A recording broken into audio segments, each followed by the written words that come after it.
So I have all the parts I need for the oil consumption issue on the girlfriend's 2007 GMC Sierra. She's got the 5.3 liter motor, and it's two-wheel drive, thankfully, because when I drop the pan, it won't be that hard. What all did I get? See, the oil consumption issue that I was noticing was like, at first it was like every 1,500 miles it was about 3/4 of a quart or something to that extent. Well, now 6 months later, it's, you know, a full quart at, 1,500 miles or so. So it's getting worse. And the last time we added oil, it was just over a quart. So I'm a little concerned. I reach out to some of the guys on, YouTube. I'm a Ford tech. I can work on anything, but I don't have the experience on anything. My specialty is Ford stuff, or heavy duty stuff, farming equipment, and international trucking. International trucks. As of like circa 2015, 2016. After that, I haven't touched an international. So it's kind of one of those things where you know what you're good at, you know what you're not, or you know what you don't know. And everybody suggested they have TSPs out for that oil consumption on those active fuel management motors. And the best thing that you can do is disable that active fuel management. So what I did was I ended up ordering the range doggle. It's like $210, $220 or something like that. And that range doggle plugs right into the OBD port, and it says that it does its thing. It'll keep it in 8-cylinder mode all the time. There's going to be no that 4-cylinder stuff going on, and you're going to feel like you get a little bit more power. It's going to be a little peppier and stuff like that when you go to take off, but your fuel mileage is going to go down just a little bit. Most guys said it wasn't very much at all. So that was, I think, ballpark 220 bucks. And then I got the updated valve cover. It's a Dorman one, I know. I've never had problems with the Dorman stuff like this, but I mean, it is what it is. And I guess the consensus was, this gets all blocked up, or it doesn't drain properly. The PCV system ends up sucking oil out of there because it's not draining back properly, yada yada yada. So when I went ahead and I added a couple of my own drains in here and got the new valve cover, so that's going to go on. That's part of the oil consumption. And then guys were saying, actually, there's a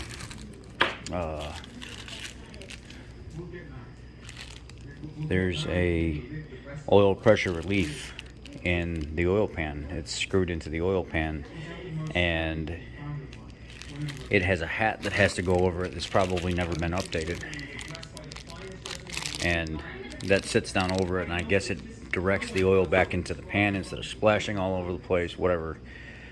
I don't understand the whole entire explanation on this, but I know that when I pull the pan, I'm going to replace this, and then this hat needs to go over it. From what I understand, it just directs the oil to stay in the pan instead of splashing all over the place and getting sucked into the PCV system somehow, something to that extent, whatever it is. But also need a pickup tube O-ring. So what came with the kit was a Felpro one instead of the GM one. Everything else came GM. This came GM. So if you guys are looking at part numbers, there might be some new updated part numbers, I don't know, but this is a 126-39759.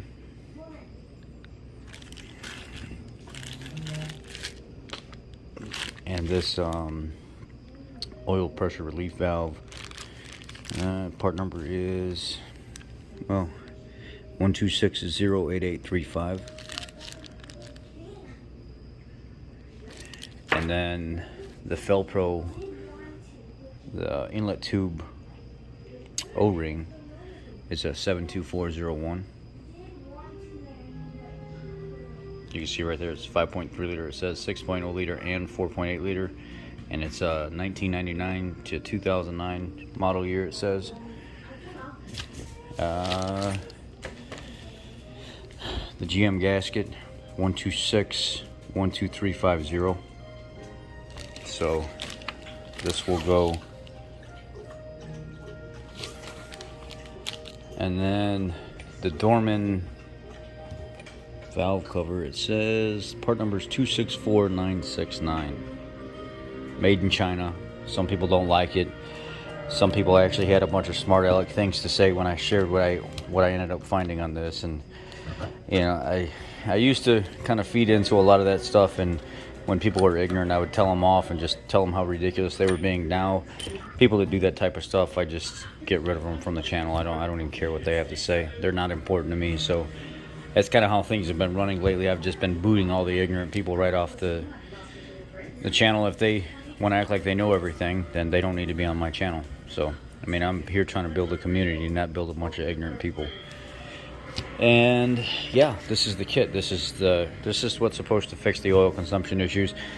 I've actually reached out to a lot of GM guys, and some of them say, you know what, that's probably going to mitigate most of it, if not all of it. But there are some situations where we've actually had to pull pistons out of the motor because the drain holes that are behind the oil control ring, they get all plugged up as well, and there's just not enough drain holes around the oil control ring to allow for proper draining anyway. So that's part of the consumption as well. And I'm like, I don't know, man, whatever. I'm gonna do what I can without pulling the motor apart, because if I have to pull the motor apart, I'm gonna make it what I want it to be. It'll be a cam deleted AFM motor at that point.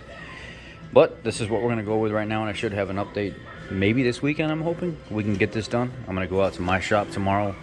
I took a 3-day weekend because I got to work next weekend, so I took Monday off, and yeah, we're either going to go out of town or I'm going to be working at the shop. And I think for sure tomorrow I'm going to the shop for a few hours, so we're going to go work on that severely sludged up Nissan 3500 5.6 liter, that 2018. We're going to get all the oil and stuff drained out of that and try to do some flushes on it.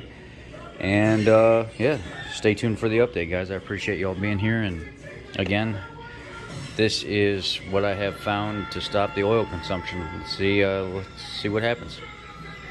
Thanks for tuning in as always, guys. It's been a blessing having you guys here, and the channel is growing really fast. Thank you for everything. Be blessed and have a great weekend.